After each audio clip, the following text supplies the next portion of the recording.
The Bronx night pulsed with a restless energy. Neon signs flickered, casting long shadows that danced across the grimy streets. Inside Mr. Kim's bodega, a lone figure stood behind the counter. He was elderly, his face etched with worry. Two young men, their faces masked by bandanas, burst through the door. One brandished a rusty switchblade. Mr. Kim's hands trembled as he backed away. The thugs advanced, their eyes glinting with malice. One grabbed a handful of cash from the register. The other shoved Mr. Kim roughly against the shelves. He cried out as he fell, hitting the floor hard. The thugs laughed, their voices cruel and sharp. They prepared to flee with their stolen loot. Suddenly, a figure emerged from the shadows. A woman, tall and slender, with eyes that burned like embers. Bethany moved with lightning speed. She seized one of the muggers by the arm, her grip like steel. He yelped in surprise as she twisted his arm behind his back. He dropped the stolen money, his face contorted in pain. The other thug lunged at Bethany with the switchblade. She sidestepped his clumsy attack with effortless grace. With a swift kick, she sent him sprawling across the floor. He lay there groaning, clutching his stomach. Bethany turned her attention back to the first mugger. She pulled him closer, her eyes boring into his. He whimpered, terrified by the intensity of her gaze. Across the street, a young police officer sat in his patrol car. Officer Roman, barely a year out of the academy, watched the scene unfold with disbelief.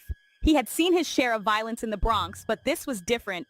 The woman moved with an unnatural speed and precision. He rubbed his eyes, wondering if he was hallucinating.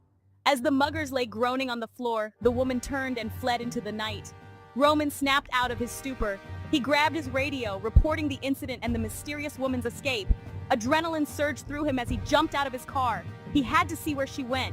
He had to know who she was. He ran after her, his boots pounding on the pavement. She was fast, incredibly fast. He pushed himself harder, his breath coming in ragged gasps. She darted down a narrow alleyway, disappearing into the darkness. Roman followed, his heart pounding in his chest. The alley was dark and damp, the air thick with the smell of garbage.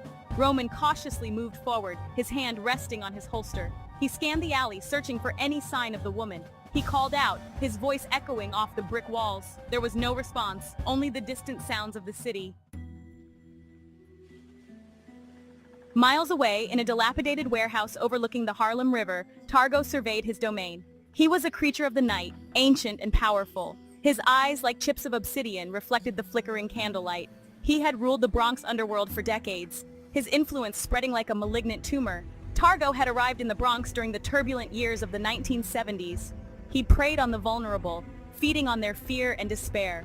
He built his empire on blood and violence, consolidating his power through intimidation and brutality. He surrounded himself with loyal followers, other creatures of darkness who reveled in his cruelty. His warehouse served as his headquarters, a place where he indulged in his darkest desires. The walls were stained with the remnants of countless victims. The air was heavy with the stench of decay.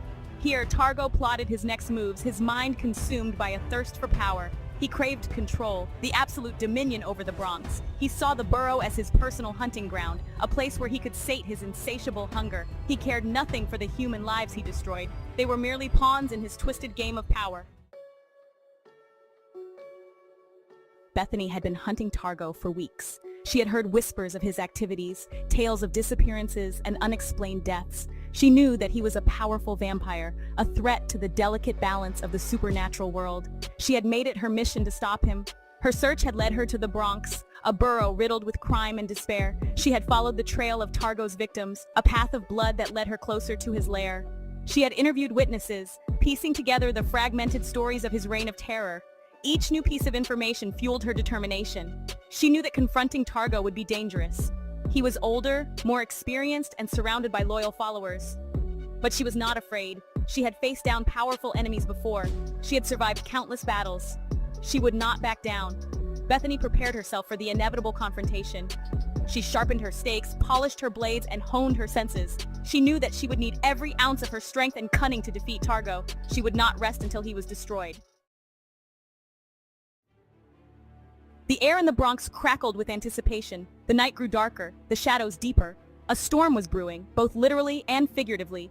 Bethany and Targo were on a collision course, their paths destined to intersect in a bloody showdown. Bethany stalked the streets, her senses heightened, searching for Targo's scent. She could feel his presence, a dark stain on the city's soul. She knew that he was close, that their final confrontation was imminent. Her heart pounded with a mixture of fear and excitement. Targo, sensing Bethany's presence, prepared for battle. He gathered his followers, his loyal minions, ready to defend their master. He relished the thought of the coming fight, the chance to test his strength against a worthy opponent. He smiled, a cruel predatory grin. The stage was set, the players were in position. The Bronx held its breath, waiting for the inevitable clash. The night was pregnant with possibilities, the outcome uncertain. Only one thing was certain, blood would be spilled. The fate of the Bronx hung in the balance. Bethany's mission to stop Targo's reign of terror had reached its climax. The streets, usually bustling with life, were now eerily deserted. The only sounds were the distant sirens and the howling wind. The stakes were high. If Bethany succeeded, the Bronx would be free from Targo's oppressive grip. But if she failed, the borough would descend further into darkness, becoming a playground for the creatures of the night. The tension was palpable, a thick blanket of fear smothering the city. The shadows danced, concealing secrets and dangers. The Bronx had become a battleground, a place where the forces of light and darkness clashed. The outcome of this conflict would determine the future of the borough, its very soul hanging in the balance.